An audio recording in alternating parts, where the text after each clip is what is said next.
Good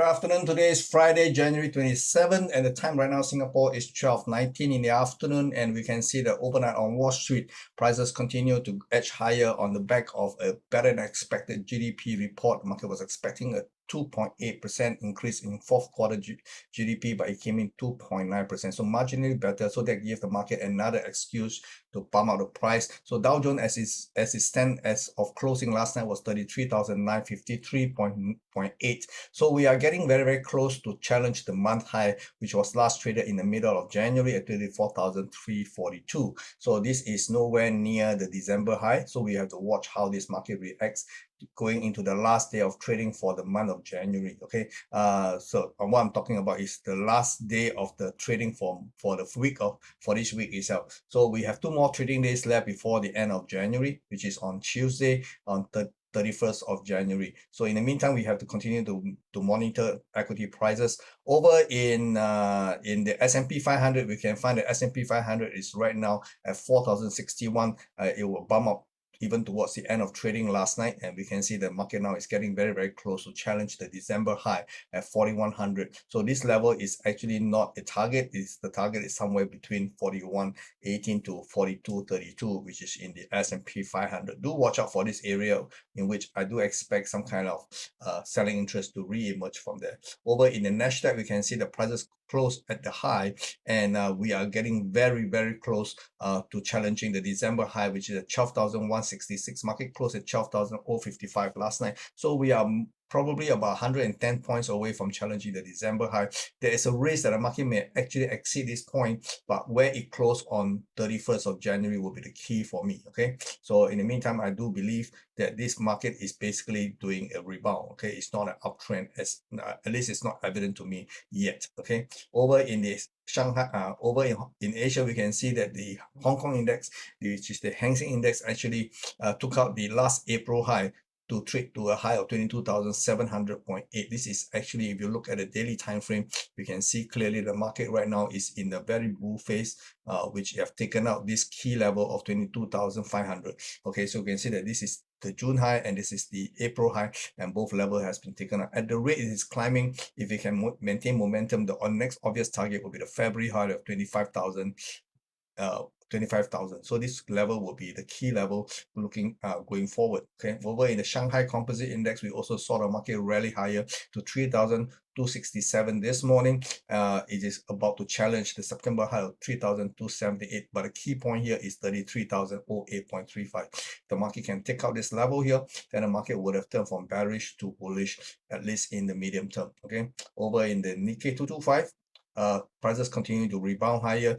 We have a high yesterday at 27,502. This morning we do not have a new high yet. Okay, so we have to see the second half whether it have enough momentum to charge to go higher. So in the meantime, this is seen as a counter trend rally, and this is basically a consolidation. Okay, so this is not a bull market, not yet. Okay, over in the dollar versus the yen, you can see the dollar is, this is based on the daily time frame. You can see this falling channel prices has actually been testing the upper limit of this channel. If you go down to the 4 hours, you can see the market have actually succeeded, okay, at least for a while, even up to this very hour itself. The market is trying to poke above this resistance line here. If it can successfully close beyond this today, at the end of trading today, then I think it will set the stage for a challenge at 131.50. Okay, so this is going to be a market in which I think the bias is to the upside for now. Euro versus the dollar, although it has managed to rally yesterday to 109.30, but it couldn't hang on to its gain, and it's basically trading below the midpoint of this rising channel. That set it a little bit, in my opinion, to the a little bit vulnerable to the downside. So I'm still looking for levels to sell in this currency pair here. Over in the Aussie, we can see the market ram up to 0.71, which is the highest it ever traded. Let's go back to see the daily time frame. You can see that this market right now is in a very bull phase. You have taken out last August high. Last August high was 0.7137. This morning we have 0.142, which is marginally higher than this level here. So the market right now is, you can see there's only one color. There's only green color. That means the market right now is in a bullish phase. Okay. Now, of course, the bulk of this move yesterday was due to the fact that the CPI number came in a lot hotter than expected. So they give rise to the idea that the Reserve Bank of Australia is likely to increase interest rates going forward, and that gives the Aussie dollars a boost. Okay. And over in sterling, we can see sterling is struggling. Okay. Since market hit a high on Monday at 124.48, the market has been struggling. It has gone in and out of these midpoint levels, and right now as we are speaking, it's just trading below it. So you can see that it has gone down, go back up, coming down. So it's basically there's a big tussle going on right now in sterling, and if it cannot stay above, I think the odds is that it will probably come back down again. Okay. Over in dollar CAD, you can see dollar CAD continue to edge lower. This morning we saw that the market actually tested at 133. Remember, I've been mentioning 133 even as the major handle to overcross, and the market is having tested this level, found no follow through sellers. Okay, so the market is rebounding a little bit. So there is a odds that we'll have to see. But in order for the market to sustain higher, it has to take out this resistance line here. And at the current moment, this resistance line resides above northward of 134. So for the market to climb from 133 to 134, it is not impossible. Okay, just that it will take a little bit more effort. Okay, as we close towards the end of the week. Over in crude oil, we can see crude oil struggle. Ever since it failed to take out the $82.66, the market has been trying to trade the low end, trade the high end, and it's just consolidating. So the odds is that it may actually come off if it cannot take out $82.66 by the end of this week. So the risk is that these crude oil prices may actually come back down a little bit. Okay.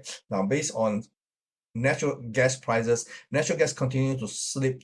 Okay, this is $2.76, which is the lowest level we have ever seen. Let's say we go down to the weekly time frame, you can see that this is actually a very, very low price. Market may continue to go down to $2.50 thereabout, but I think the odds is beginning to shift to the upside, because at the rate it is climbing, it is falling without any visible support. The next support is obviously at $2.45 level. So are we still able to reach there? I think the odds has beginning to shift. I like to believe that before the end of this month or the start of next month, more likely the start of next month, we'll probably see a bottom in natural gas, and I think that will present a buying opportunity. Look out for reversal signal though.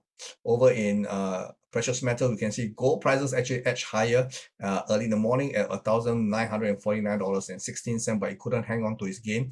And towards the end of trading in New York, we can see the price managed come under profit taking. So this is a good sign. Like I said, I've always wanted to buy gold and buy silver, but the market has been not giving me a chance to actually buy at a decent level. So hopefully this pullback here can bring price back to below $1,900. So that will make it a little bit more appetizing. Okay, so we will have to watch how far this pullback can actually do. Okay, over in silver, we can see that silver actually have managed to actually pump up to $24.29 last night in a very, very fierce move.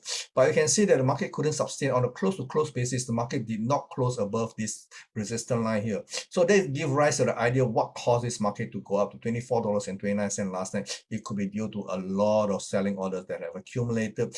Maybe this market just trying to take out this short-term weekend in shorts, and the market go up, take out the high and come back down again, and now it's trading below the resistance line. So if this is the case, and if gold continue to slide further, there is a possibility that this may cause silver to also slide back to maybe to $22.76. Okay, over in cryptocurrency, nothing much happened. Of course, early yesterday morning, we have a price surge to $23,825 in search of any kind of sell order, and the market managed to go up and take out this stock that has accumulated above this level here, because this is quite unique. It only happens in Bitcoin and perhaps Cardano, and nothing. The other coins do not have this major spike here. So this obviously it become very suspicious. It could be a stop hunting exercise. Market went up to $23,825, no, $23,825, and then pulls back thereafter. So this caused the market to actually be very cautious going forward, because we don't see the same thing happening in Ethereum.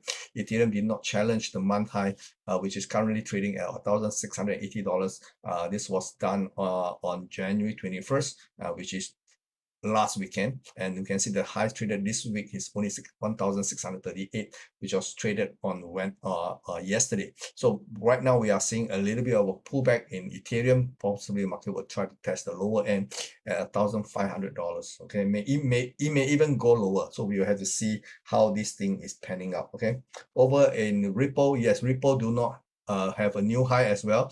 The high so far is at 0.4330. The high traded yesterday was at 0.4246, and the market has pulled back, and it tested the lower end of 40 cents, and now market is in between. Okay, over in Cardano, like I mentioned earlier on, is the only coin that actually followed Bitcoin higher to take out a new high yesterday, which is at 0.389. But again, it did not follow through, and market is coming back. You can see that this market is moving towards this little apex here. Something got to break. Either the market had to break to the upside or break to the downside. So we have to watch how this move pans out. If Bitcoin can hold on to its gain, I think there's a good chance market may even test higher. But if the market continue to slide further and take out this near-term support line, then of course the game is over. The market has already finished its rebound and now is resuming its downtrend. So do watch out for a big move in crypto, perhaps over the weekend. The high traded in Solana has so far is at $26.55, which is on Saturday, and the market now is pulling back without having new high traded, and it is also trading very close to the support line here. Again, very similar to what we saw in Cardano. Prices is going to be at a pivotal point. If the market can actually take out this near-term resistance line formed by these two high here, then again there is scope for the market to actually break higher. But again, we are at the inflection point. Something big is going to happen. It had to break either way, and we are on the last day of trading for the week itself, so we will have to see how things develop.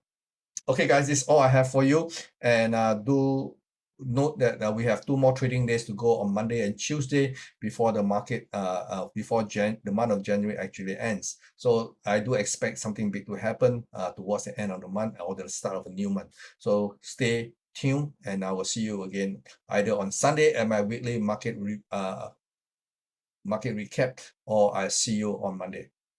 In the meantime, do take care.